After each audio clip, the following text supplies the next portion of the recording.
నమస్కారం గురుగారు. నమస్తే అమ్మా. గురుగారు, మనం ఇంట్లో కొబ్బరికాయలు కొడుతూ ఉంటాము, గుళ్ళల్లో కొబ్బరికాయలు కొడుతూ ఉంటాము. ఒకవేళ కొబ్బరికాయ కుళ్ళితే మంచిదా కాదా? శ్రీమాత్రే నమః, శ్రీ గురుభ్యో నమః. కొబ్బరికాయ కుళ్ళడం అనకూడదు అసలు. ఆ పదమే తప్పు. ఒక మనిషి బాగా పండిపోయాడు అంటారు, అవునా? అంటే పండు ముసలివాడు అంటారు, లేదా కులిపోయిన ముసలివాడు అంటారా? లేదు, పండిపోయిన ముసలివాడు అంటారు కదా. అంతే, కొబ్బరికాయ కూడా పండిపోయింది అంతే. అంటే ఒక కొబ్బరికాయ లేతగా ఉంటుంది, కొంచెం ముదురుతుంది, తర్వాతకి కాస్త పండిపోయి పగిలిపోతుంది. మీరు కొట్టకుండా పగిలిపోతుంది ఆ కొబ్బరికాయ కొన్ని రోజుల్లో, లేదా కురుడి అవుతుంది. అయితే అసలు ఈ కొబ్బరికాయ శాస్త్రం చాలా పెద్ద శాస్త్రం అనమాట. కొబ్బరికాయ కొట్టాలా లేదా దగ్గర నుంచి మొదలు పెడితే ఎట్లా కొట్టాలి, ఎట్లా పట్టుకొని కొట్టాలి, పీచు తీసి పెట్టాలా, పీచు తీయకుండా పెట్టాలా, అసలు దాన్ని బొట్టు పెట్టాలా, బొట్టు పెట్టి కొట్టాలా, పెట్టకుండా కొట్టాలా, చాలా రకాల అనుమానాలు ఉంటాయి. దాంట్లో స్టార్టింగ్ నుంచి అసలు ఉన్నది ఏంటంటే, అసలు కొబ్బరికాయ ఎందుకు కొట్టాలి మనం చెప్పండి? అసలు ఎందుకు కొట్టాలి కొబ్బరికాయ? భక్తి కోసం. యాపిల్ పండు ఉంటుంది, యాపిల్ పండు పట్టుకుంటారా మీరు? పట్టుకుంటాం. ఇంకొంతమంది ఇది బాగుందా లేదా వాసన చూస్తారా? ఇంకెవడన్నా, నువ్వు కాకపోవచ్చు, ఇంకెవడన్నా వాసన చూస్తాడా? ఛాన్స్ ఉంది. ఓకే, ఆ పండ్లన్నీ కూడా ఒకవేళ ఇదే యాపిల్ చెట్టుకు కనుక ఉంటే దాని గింజలు తిని పక్షి ఎక్కడికో వెళ్ళి విసర్జించింది అనుకోండి, అక్కడ పడి అక్కడ పెరగొచ్చు. దానికి కూడా ఈ యొక్క యాపిల్ చెట్టు వచ్చి ఉండొచ్చు, ఆ పండ్లే మీ దాకా వచ్చి ఉండొచ్చు, అవునా? మరి అది ఎలాంటి ప్రక్రియల ద్వారా మీ దాకా వచ్చింది? అదే కొబ్బరికాయ. ఏ మనిషి కూడా కొబ్బరికాయ కొట్టి కొబ్బరి ముక్కలు తీసుకొని భూమిలో పెడితే కొబ్బరి చెట్టు రాదు కదా. కంపల్సరీ కొబ్బరికాయ పెట్టాలి ఒకటి. రెండోది ఏంటంటే, అది ఎంగిలి కాని పండ్లు రెండు, కొబ్బరికాయ, అట్టిపండు. అట్టిపండు అంతే, నువ్వు అట్టిపండులో నుంచి గింజలు తీస్తా, నేను ఆ గింజలు పెడితే అసలు గింజలు ఉండవు దానికి. పెడితే అట్టి పండు కోసి పెట్టాల్సిందే తప్ప అరటి గింజలు ఉండవు. సో అరటిపండు, అరటికాయ లేదా కొబ్బరికాయ, ఈ రెండు కూడా ఎంగిలి కాని పండ్లు. రెండవది, దేవుడి దగ్గరికి వెళ్ళిన తర్వాతకి దాని రంగు, రుచి, వాసన పుడుతుంది. ట్రీ లేబుల్ లాగా దాని రంగు, రుచి, వాసన అక్కడే ఉంటుంది. ఎట్టి పరిస్థితుల్లో ఆ కొబ్బరికాయ నేను మార్కెట్లో కొట్టుకొని వచ్చినా అక్కడ కొంచెం రుచి కూడా చూసినా బాగుందని దేవుడికి పెట్టంగా లేదు. సో కొబ్బరికాయ అంత విశేషం. దేవుడి ముందే దాని యొక్క పూర్తి తత్వం బయటపడుతుంది.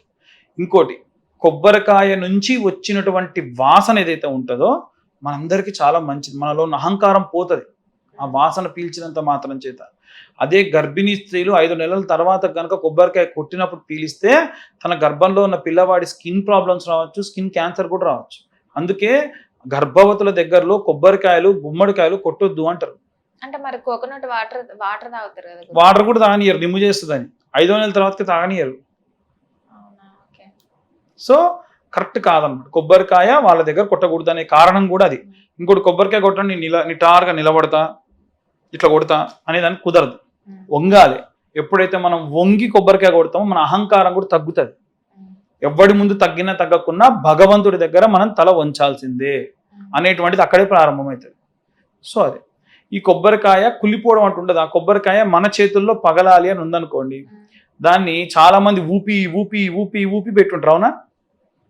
ఇది కరెక్ట్ కాదు, ఇది కరెక్ట్ కాదు అని చెప్పి ఊపి పెడతాం. సో మన దాకా వచ్చేసరికి ఇది కరెక్టే అని కొడతాం. అదే కొబ్బరికాయ నీ చేతితో ఎప్పుడో పగలాలి బాగున్నప్పుడు, కానీ అదేమైంది, బాగా పండిపోయిన తర్వాతకి పగిలింది. దాని వలన ఏమవుతుంది, నువ్వు చేయాల్సినటువంటి పని చేయాల్సిన సమయం దాటిపోయింది, దాటిపోయిన తర్వాత చేస్తున్నావు అని భగవంతుడు నీకు సైన్ ఇస్తున్నాడు అనమాట. నువ్వు చేయాల్సినటువంటి పని లేట్ అయిపోయింది, నీకు ఎన్నో ఛాన్సులు వచ్చినాయి, యూటిలైజ్ చేసుకోలేదు నువ్వు అని అర్థం. అదొకటి. కానీ చాలా మంది ఏదో కీడు జరుగుతుంది ఏం లేదు, అంతా అవుతుంది, అది ట్రాష్. ఇట్లా ఏదో ఒకటి చెప్పాలి కదా, ఫేమ్ అవ్వాలి, అంతే తప్ప ఏం లేదు. కొబ్బరికాయ కొట్టేటప్పుడు కుంకుమ పెడతారు చాలా మంది, అస్సలు చేయకూడదు. కొబ్బరికాయ కుంకుమ పెడితే నైవేద్యానికి పనికిరాదు. దిష్టికి మాత్రమే కొబ్బరికాయకి కుంకుమ పెట్టి తిప్పి కొట్టాలి. ఇంకోటి, చాలా మంది ఇట్లా తిప్పి ఇసురుతారు, ఏది స్వామి పైన నీళ్ళు ఇసురుతారు, వాళ్ళ ముఖాన్ని ఇసురుకుంటారు. ఎందుకో నాకు అర్థం కాదు, అదంతా జిడ్డు అవుతుంది విగ్రహం పాడే. దేవాలయాల్లో మేము అసలు అంటే ప్రతిరోజు కొన్ని కడగని విగ్రహాలు ఉంటాయి, నవగ్రహాలు అయితే చాలా దారుణం అనమాట. ఇక వాళ్ళనైతే ఎట్లా వాడతారంటే చెప్పకూడదు, చెప్పనది కాదు. ఆ పసుపు, కుంకుమ, గంధం, కర్పూరం, అగరబత్తి ఉంటే కొంచెం కారపొడి, కొంచెం ధనియాల పొడి కూడా వేస్తారు. తేవకూడదు కాబట్టి తేవట్లేదు, కానీ అవి కూడా తెస్తారు. లేకుంటే అంత దారుణంగా. మీరు నవగ్రహాల గుడికి వెళ్ళి చూడండి ఒకసారి, వాడికి ఎందుకు పూస్తారో తెలియదు. ఒక ఆమె అయితే తెచ్చి మంచిగా బెల్లం ఇట్లా ముద్దలు చేసి నోటికి పెడుతుంది ప్రతి గ్రహానికి. ఏం చేస్తున్నావు అమ్మా అని అడిగినాం. నైవేద్యం పెడుతున్న పంతులు అంటుంది. అంటే వాళ్ళ ఉద్దేశం ఏంటంటే మేము దేవాలయానికి పోయి నైవేద్యం పెడితే దేవుడు నోరు తెరుస్తాడు, మీ నోట్లో బుద్దలు పెడతాం. ఇట్లా చేయకూడదు తల్లి. నైవేద్యం కింద పెట్టు, చూయిస్తే సూక్ష్మ రూపంలో నీకు తెలియదులే, నాకే తెలియదు అంటే ఇంకా నీకు తెలియదులే, ఇట్లనే పెట్టాలి నైవేద్యం అంటది. సో అంతే. అంటే భక్తి మనం ఏం అనేది లేదు పాపం. భక్తి నేను అన్నా సార్, నువ్వు పెట్టి నీకు అడుక్కుంటే ఏం చేస్తా అంటావు, వదిలేస్తాను. కొబ్బరికాయ కూడా కొట్టి ఇట్లా చల్లొద్దు నీళ్లు. ఇంకోటి కొబ్బరికాయ కొట్టగానే పూతనే చేయబట్టి నీళ్ళు తాగుతారు. ఆ నీళ్ళు తాగిన తర్వాత కొబ్బరి చిప్పని తీసుకొని దేవుడు పెడతారు. నువ్వు ఎంగేజ్ చేసింది దేవుడికి ఇవ్వడానికి వస్తారు. నీకు అంత భక్తి ఉంటే గ్లాస్ తీసుకో, డిస్పోజల్ గ్లాస్ కూడా కొనుక్కో, కొబ్బరికాయతో పాటు రూపాయిగా కొట్టి నీళ్ళు అందులో పట్టి కొబ్బరికాయ నీళ్లు తీసుకెళ్లి భగవంతుడి ముందు పెట్టు. దేవుడికి నైవేద్యం పెట్టేటప్పుడు మనం ఎంత రుచిగా తింటాం. అన్నం వేసుకుంటావు, పప్పు వేసుకుంటావు, చక్కెర పొంగల్ వేసుకొని తింటావు. దేవుడికి మాత్రం పసుపు కుంకుమ జల్లిస్తావా నైవేద్యం పెడితే? నువ్వు పసుపు కుంకుమ వేసుకొని అన్నం తింటావా? మరి దేవుడికి ఎందుకు పెడతారు? మరి అదేం పంతులు మీరు పెట్టిస్తారంటే మేము పెట్టిస్తాం. దేనికో చెప్తా, నైవేద్యం పెట్టేటప్పుడు మధుర పదార్థం పెట్టి ఇవ్వాలి. మీరు ఆ కొబ్బరికాయ ఇంటి దాకా తీసుకెళ్లాలంటే దానికి కొబ్బరికాయ ఇప్పుడు పుట్టిన పిల్లవాడితో సమానం. దానికి ఎన్నో రకాల బ్యాక్టీరియాలు వస్తాయి. ఎప్పుడైతే పసుపు కుంకుమ రెండు పసుపు నుంచి తయారు చేసేదే దానికి పెడతారో బ్యాక్టీరియా రాదు. అందుకని కొసకి కొద్దిగా పెడతాం. ఇంట్లో ఎవరికైనా బొట్టు పెట్టాల్సి ఉంటే తీసి బొట్టు పెట్టవచ్చు. ఆ కొబ్బరి చిప్ప కూడా బ్రతుకుతుంది. ఒక పూట 2 పూటలు తినడానికి బాగుంటుంది. అప్పట్లో ఫైబర్ కంటెంట్. రోజు కొబ్బరికాయ కొట్టి కొబ్బరి చిప్పలు తిని పొలానికి పోయి పని చేసుకున్న వాళ్ళు ఎంతమంది ఉన్నారు తెలుసా? చాలా మంది ఊర్లలో, అమలాపురం మీరు తూర్పుగోదావరి వెళ్ళి చూడండి, అక్కడ ఇప్పటికీ కూడా పొద్దున్నే లేచి స్వామి కొబ్బరికాయ కొట్టి ఒక చిప్ప అక్కడ పెట్టేసి ఒక చిప్ప తీసుకొని ఆ చిప్ప తినుకుంటూ నడుచుకుంటూ వెళ్ళిపోతారు. వెళ్ళిపోయి పొలం పనులు చేసుకుంటారు. మధ్యాహ్నం దాకా ఆకలేదు. ఫైబర్ కంటెంట్ అది చాలా మంచిది. సో మనకు అది బాగుండాలి, అది మనం మంచిగా తినాలి అని అంటే పంతులు దానికి కొంచెం బొట్టు పెట్టిస్తారు తప్ప పసుపు కుంకుమ పెట్టి నైవేద్యం పెట్టొద్దు. చాలా మందికి ఈ విషయం కూడా తెలియదు. పీచు తీసి పెట్టాలా, పీచు ఉంచి పెట్టాలా వెనకాల.